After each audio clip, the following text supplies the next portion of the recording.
កំឡោះម្នាក់លក់ត្រសក់នៅតាមផ្លូវក្នុងតម្លៃ100យ៉នក្នុង1គីឡូអ្នករាល់គ្នាត្រូវតាក់ទាញដោយក្លិនក្រអូបរបស់ត្រសក់ប៉ុន្តែស្ទាក់ស្ទើរដោយសារតែតម្លៃថ្លៃពេលនោះចុងភៅលំដាប់ខ្ពស់ម្នាក់ទ្រាំលេងបានក៏ប្រាប់ឲ្យកំឡោះនោះកាច់មួយដុំតូចឲ្យគាត់ភ្លុកគ្រាន់តែខំមួយម៉ាត់ភ្លាមគាត់ក៏មានអារម្មណ៍ថាឆ្ងាញ់ខុសពីធម្មតាហើយប្រញាប់ឲ្យកំឡោះនោះថ្លឹងឲ្យគាត់1គីឡូអាប្អូន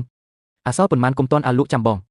ងត្រឡប់មកវិញឥឡូវហើយបន្ទាប់មកចុងភៅក៏ប្រញាប់កាន់ត្រសក់នោះទៅរកអគ្គនាយិកាព្រោះតែភោជនីយដ្ឋានរបស់ពួកគេជិតនឹងខ្សែធនហើយគាត់ក៏អង្វរឲ្យអគ្គនាយិកាភ្លក់រសជាតិត្រសក់នេះទោះបីជានាងកំពុងតែញឹមឆ្ងល់ក៏ដោយប៉ុន្តែនាងនៅតែយកមកខំមួយម៉ាត់ទាំងសង្ស័យវិនាទីបន្ទាប់នាងក៏ត្រូវតាក់ទាញដោយភាពឆ្ងាញ់នៃត្រសក់នេះរហូតដល់រេខ្លួនរួចនាងក៏និយាយថាពេលនេះភោជនីយដ្ឋានយើងមានសង្ឃឹមហើយ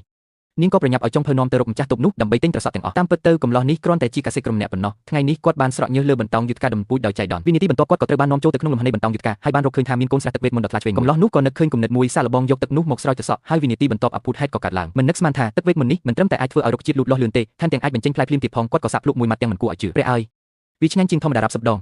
គាត់ក៏បេះមួយកន្ត្រកយកទៅលក់នៅតាមផ្លូវភ្លាមហេតុនេះហើយទើបមានឈុតឆាកនៅដើមវីដេអូពេលនេះមុនពេលអគ្គនាយិកម្មដល់សង្សារចាស់របស់កំឡោះនេះក៏បានមកទីនេះជាមួយកូនសេដ្ឋីឃើញគាត់លក់ត្រសក់ធម្មតាក្នុងតម្លៃថ្លៃបែបនេះគេក៏ចំអកថាចង់ចាំមើលតើមានមនុស្សល្ងងឯណាទិញវាទេគ្រាន់តែនិយាយចប់ភ្លាមអគ្គនាយិកាក៏បានមកដល់រួចប្រាប់កំឡោះនោះដោយផ្ទាល់ថាត្រសក់ឯងប៉ុន្មានយកទាំងអស់ពេលនោះសង្សារចាស់និងកូនសេដ្ឋីក៏ស្រឡាំងកាំងនិយាយលេងចេញរួចលាន់មាត់ថាអគ្គនាយិកានេះច្បាស់ជាឈួតហើយគេចង់ភ្លក់មើលថាត្រសក់នេះមានអ្វីប្លែកនឹកស្មានមិនដល់គ្រាន់តែលូកដៃទៅភ្លាមក៏ត្រូវកំឡោះនោះខត់ទុកធ្វើឲ្យកូនសេដ្ឋីនោះខ្មាស់គេយ៉ាងខ្លាំងហើយកំឡោះនោះថែមទាំងប្រាប់ថាត្រសក់របស់គាត់សម្បីតែមួយផ្លែក៏មិនលក់ឲ្យគេដែរពេលនោះអគ្គនាយិកាក៏ប្រាប់កំឡោះនោះភ្លាមថាទោះបីជាមានត្រសក់ប៉ុន្មាននៅចំការថ្ងៃស្អែកឲ្យគេដឹកទៅឲ្យនាងទាំងអស់និយាយរួចនាងក៏ចាក់ចេញទៅយ៉ាងសប្បាយចិត្តដូច្នេះដើម្បីអាចដាំបន្លែនិងផ្លែឈើឲ្យបានកាន់តែច្រើនកំឡោះនោះក៏ទៅរកស្ត្រីមេម៉ាយនៅក្នុងភូមិហើយជួលដីរបស់នាងទាំងអស់បន្ទាប់មកគាត់ក៏ដាំបន្លែនិងផ្លែឈើពីពេញចំការរួចសាកល្បងយកទឹកវេទមន្តទៅស្រោចដើមក្រូចពីដើមនឹកស្មានមិនដល់ត្រឹម1វិនាទីកូនដើមក្រូចក៏ក្លាយជាដើមឈើធំយ៉ាងលឿនហើយបានផ្លែក្រូចដែលមានរសជាតិជូរអែមនិងមានទឹកច្រើនគាត់ក៏បេះមួយកន្ត្រកយកមកឲ្យអគ្គនាយិកាភ្លក់គ្រាន់តែញ៉ាំមួយម៉ាត់ភ្លាមនាងក៏ភ្ញាក់ផ្អើលយ៉ាងខ្លាំងម្ដងទៀតនាងនិយាយថារបស់នេះគឺជាកំពូលផ្លែឈើហើយក៏សម្រេចចិត្តសហការជាមួយកំឡោះនេះរយៈពេលយូរថ្ងៃស្អែកនាងនឹងនាំអ្នកជំនាញទៅមើលចំការរបស់គាត់ដោយផ្ទាល់នឹកស្មានមិនដល់កូនសេដ្ឋីដែលមានកំហឹងនៅពេលយប់នោះបាននាំបាក់ពួករបស់គេទៅរយម្សៅកំបោរពេញចំការរបស់កំឡោះនោះធ្វើឲ្យកូនដំណាំដែលកំឡោះនោះខំដាំពេញមួយថ្ងៃញាប់ស្ងួតភ្លាមលុះព្រឹកឡើងនៅពេលដែលអគ្គនាយិកានាំអ្នកជំនាញពីការិយាល័យអនាម័យចំណីអាហារមកដល់ចំការរបស់កំឡោះនោះក៏ឃើញថារុក្ខជាតិទាំងអស់ក្នុងចំការបានងាប់អស់ទៅហើយពេលនោះកូនសេដ្ឋីនិងសង្សារចាស់ក៏បានមកដល់ហើយប្រាប់អ្នកទាំងអស់គ្នាយ៉ាងជឿជាក់ថាអ្វីដែលកំឡោះនេះដាំមិនមែនជាកំពូលបន្លែអ្វីនោះទេគឺគ្រាន់តែជាស្លឹកបន្លែលួចប៉ុណ្ណោះសូមអ្នកទាំងអស់គ្នាបើកភ្នែកឲ្យធំកុំឲ្យគេបោកតែអ្នកជំនាញដែលមានបទពិសោធន៍ច្រើនមើលតែមួយផ្លែតក៏ដឹងថាដីនេះត្រូវគេរយម្សៅកំបោរហើយដីមួយកន្លែងនេះនឹងមិនអាចដាំអ្វីដុះទេក្នុងរយៈពេល3ឆ្នាំនេះច្បាស់ណាស់ថាមានគេមានចិត្តណាបំផ្លាញបន្លែរបស់កំឡោះនេះកំឡោះនោះក៏រើដីមកមើលភ្លាមនោះក៏ដឹងថាជានរណាអ្នកធ្វើក៏ទុកឱកាសឲ្យកូនសេដ្ឋីនិងសង្សារចាស់សារភាពដើម្បីបន្ធូរបន្ថយទោសប៉ុន្តែកូនសេដ្ឋីបែរជាបានចិត្តថែមទាំងចោទប្រកាន់ថាកំឡោះនោះមួយបង្កាច់គេហើយថែមទាំងចង់ប្តឹងកំឡោះនោះពីបទបរិហាកេតឲ្យជាប់គុកទៀតផងកំឡោះនោះអស់ជំរឿសក៏បើកកាមេរ៉ាសុវត្ថិភាពបង្ហាញអ្នកទាំងអស់គ្នាឲ្យឃើញពីសកម្មភាពរបស់ពួកគេដែលបាននិយាយថារយកំបោរឲ្យច្រើនបន្តិចអាចនឹងធ្វើឲ្យដីរបស់វាខូចទាំងស្រុង